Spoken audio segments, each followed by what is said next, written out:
Hi everyone, my name is Becca and welcome to my channel. If this is your first time here, I am so glad that you stopped by. We focus on all things middle grade literature, specifically the first chapters of your favorite middle grade novels. Today we're going to be reading the first chapter of Patina by Jason Reynolds. Now this book is actually part of a series which also includes the novels Ghost, Sunny, and Lou. Jason Reynolds is a super popular middle grade novel. If you haven't heard of him or picked up one of his books yet, I highly recommend. He has also written super popular novels such as Long Way Down and Look Both Ways. We're going to start off by reading the front inside cover, which will give us a little bit of an idea what this novel is going to be all about. Patina Patty Jones is the fastest girl on the Defenders track team. Makes sense. She's got a lot to run for. She runs for the kids at the fancy new school she's now being sent to show the ones who taunt her that she's going to be someone someday. She runs for her fellow Defenders newbies, Ghost, Sunny, and Lou, to make them proud. She runs for her little sister Maddie, who relies on Patty to show her how to be brave and strong. And she runs for her mother, who can never run again. Like Ma says, Patty ain't no junk, and she's out to prove it. But when the pressure becomes too much, can she outdistance it? All right, and this is the second book in the track series. All right, let's dive right on into that first chapter. It's a bit long, so get comfy. And she starts off the chapter with a little to-do. To do everything, including forgetting about the race and braiding my sister's hair. Ain't no such thing as a false start, because false means fake. And ain't no fake starts in track. Either you start or you don't. Either you run or you don't. No in between. Now, there can be a wrong start. That makes more sense to me. Means you just start at the wrong time. Just jump early and break out running with no one there running with you. No competition except for your own brain that swears there's other people on your heels. But ain't nobody there. Not for real. Ain't no chaser. That's what they really mean when they say false start. A real start at the wrong time. And at the first meet of the season, nobody knew this more than Ghost. Before the race, me and everybody else stood on the sidelines, clapping and hyping Ghost and Lou up as they took their marks. This was, of course, after they had already gassed each other up, talking to each other like there was no one else on the track team but them. Funny how they went from mean mugging each other when they first met to becoming all buddy-buddy, like their own two-man gang or something. Lou and Ghost sticking together like glue. Ha! Glue. Ghost and Lou? Glue. Get it?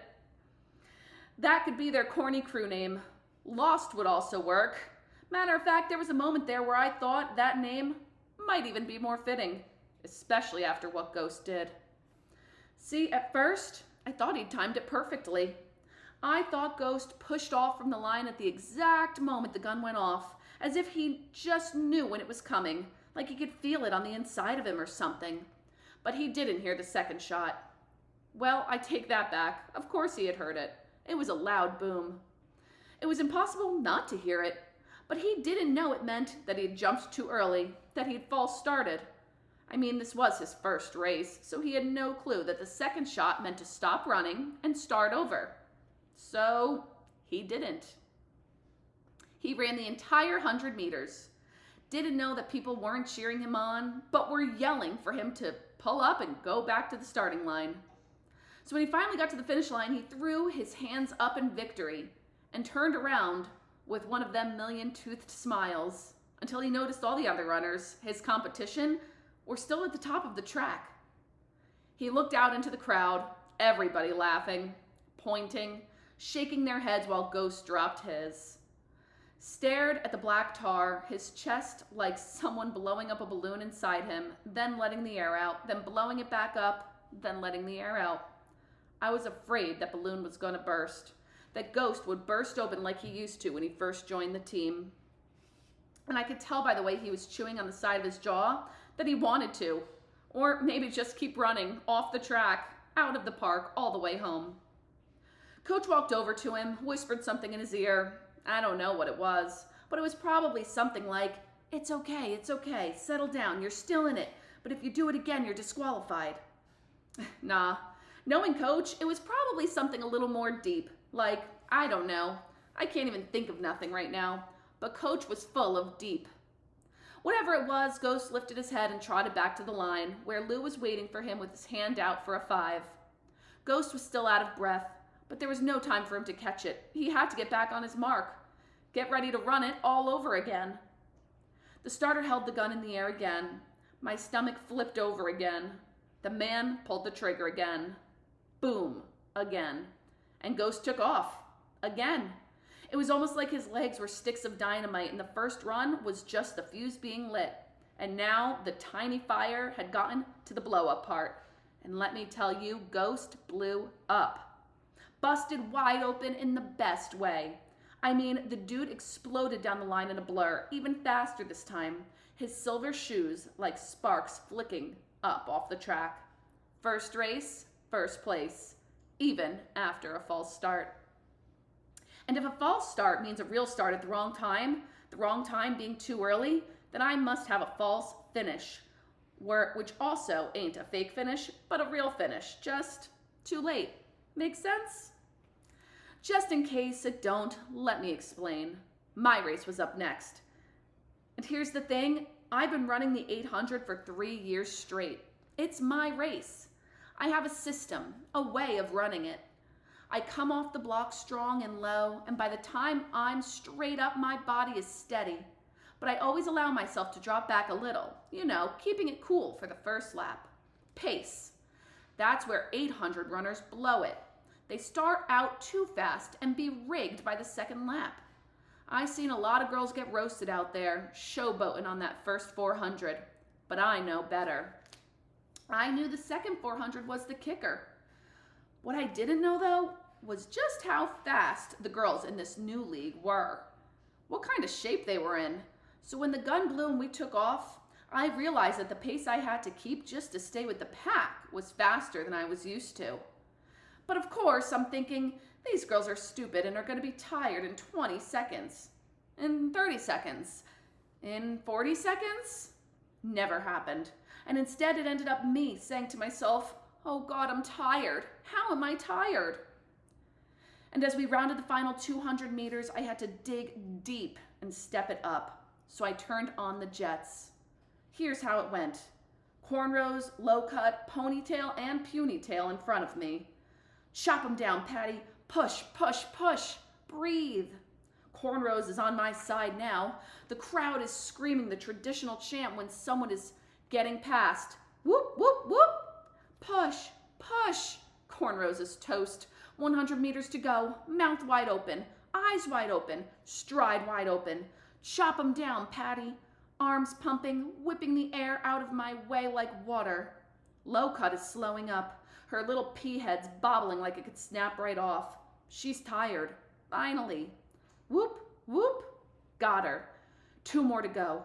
Ponytail can feel me coming. She can probably hear my footsteps over the screaming crowd. She knows I'm close, and then she makes the biggest mistake ever. The one thing every coach tells you to never do. She looked back. See, when you look back, it automatically knocks your stride off, and it gets you messed up mentally. And once Ponytail looked over her shoulder, the whoops started back up like a siren. Whoop, whoop, whoop. 50 meters. That's right, I'm coming. Chop 'em down, Patty. I'm coming. I could see Punytail just ahead of her, that little twist of hair in the back of her head like a snake tongue. She was running out of breath. I could see by the way her form had broken down. Ponytail was too. We all were. And even worse for me, we were all also running out of track. I got Ponytail by a nose, second place, and then collapsed.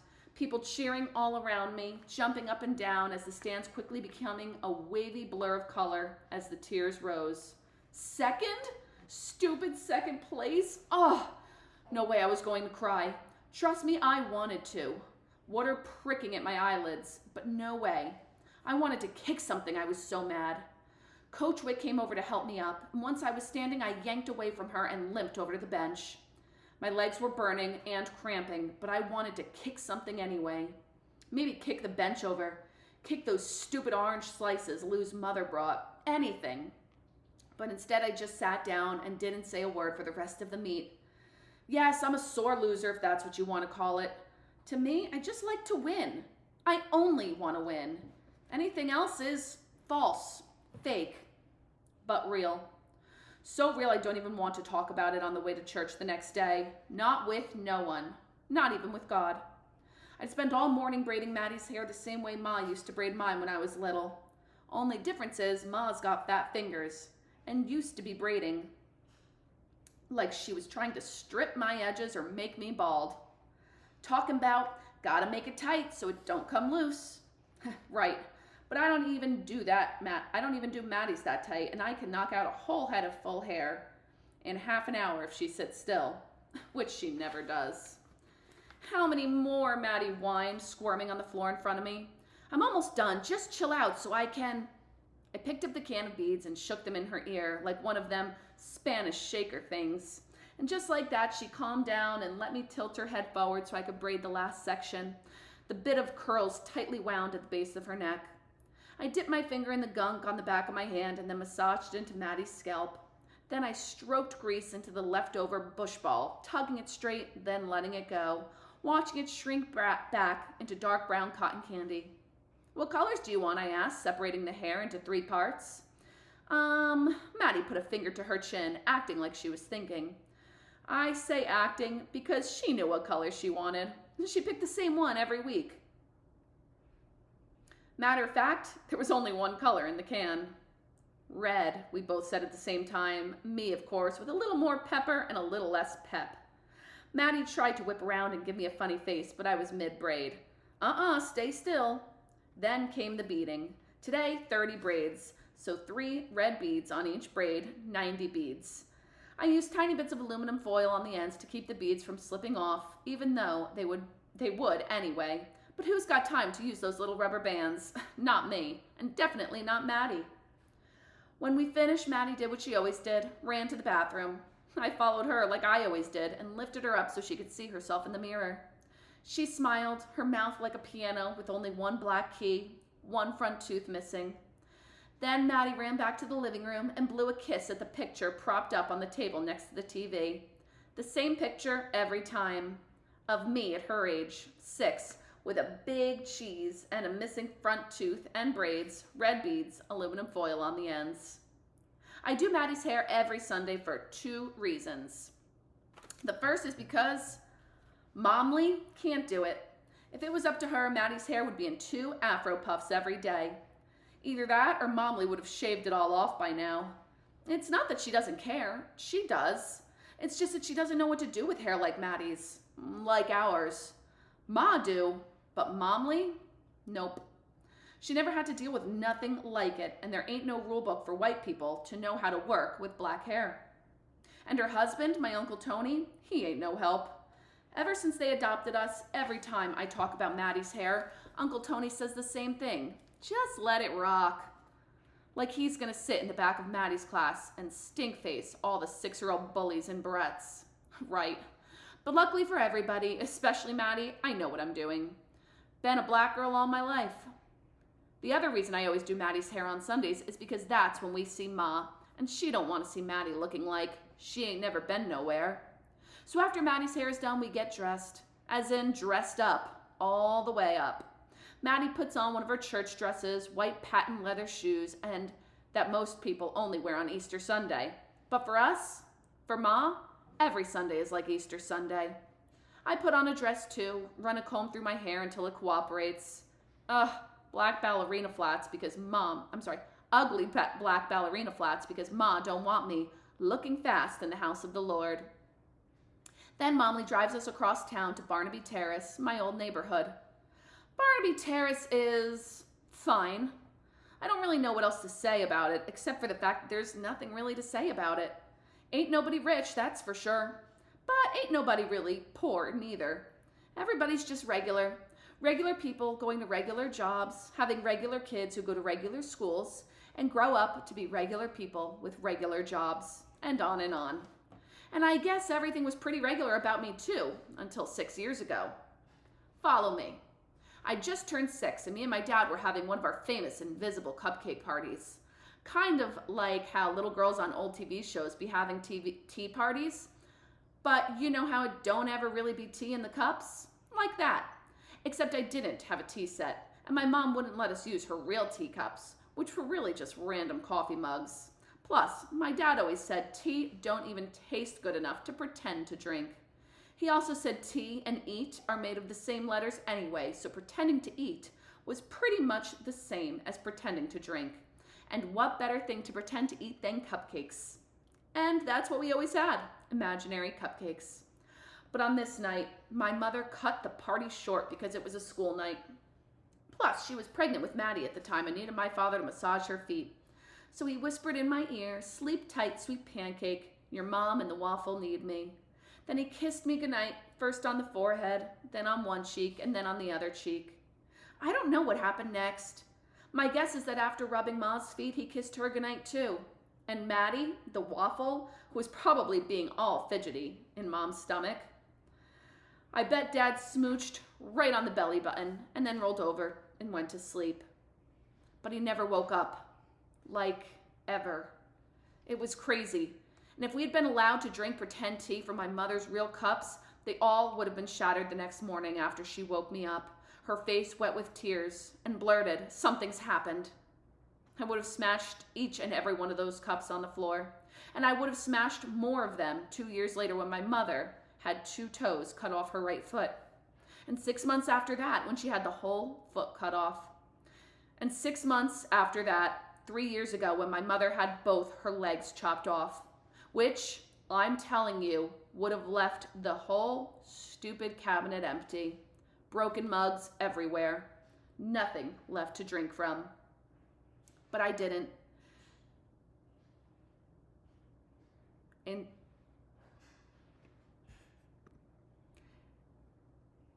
Instead, I swallowed it all and wished that this was some kind of invisible, pretend something. But it wasn't. And just so you don't get the wrong idea, it's not like my mom just wanted to cut her legs off. She got the sugar. Well, it's really a disease called diabetes, but she calls it the sugar, so I call it the sugar. Plus, I like that better than diabetes because diabetes got the word die in it, and I hate that word. The sugar broke Mom's lower extremities, which is how doctors say legs. It just went crazy all over her body, stopped the blood flow to her feet. I used to have to rub and grease them at night, just like my dad used to, and it was like putting lotion on 2 tree trunks, dry and cracked, swollen and dark like she'd been standing in coal. But at some point, she just couldn't feel them no more, and I went from moisturizing them to trying to rub them back to life. And after that, they were basically, I guess the best way to explain it is just to say, dead. Her feet had died. Like I said, I hate that word, but ain't no way else to say it. And I guess death can travel, can spread like a fire in the body. So the doctors had to go ahead and cut her legs off. They call it amputate, which for some reason makes me think of something growing, not something being chopped, just above the knee to keep more of her from dying. Maddie's only 6 now, and ever since she was born, I'd been helping out the best I could with her. But with Ma losing her toes and feet, helping out became straight up taking care of. I'm talking about keeping lists in my head of things I had to take care of. To do, make sure Maddie's bathed. To do, make sure Maddie's dressed. To do, make sure Maddie's fed. To do, everything. But after Ma lost her legs, my godparents, my dad's brother Tony and his wife Emily, stepped in and took over as our sole guardians, which the first time I heard it, I thought was soul guardians, which I guess is just as good. Kind of like guardian angels. I bet Uncle Tony and Aunt Emily, who Maddie used to call Mama Emily, which became Momly, had no idea that when they said they'd be our godparents, they were inheriting all this drama. I bet they just thought they'd have to give us gifts on random days that wasn't our birthdays or Christmas. Slip us $10 bills just because, stuff like that. Not take care of us all the way. That's a lot. But they always acted like they were cool with it, like this is what they signed up for, and we grateful. even though I still gotta look out for Maddie because, I just do. I still keep a list in my brain. Plus, Momly can't do black hair for nothing. Why am I telling you this long story? Oh, I remember. Because Sundays. On Sundays, like I said, Maddie's hair gotta be right for Ma. That is the end of the first chapter of Patina, and as we can see, our main character, Patina, has a lot going on in her home life. I'm really curious to hear her journey and hear how track helps her and her character. If you enjoyed this first chapter Friday Read Aloud, please consider liking and subscribing so you can be notified every time we have another first chapter Read Aloud available for you. And teachers, if you're reading this novel with your students, there are some great resources which I've linked in the description. Until next time, everyone, happy reading.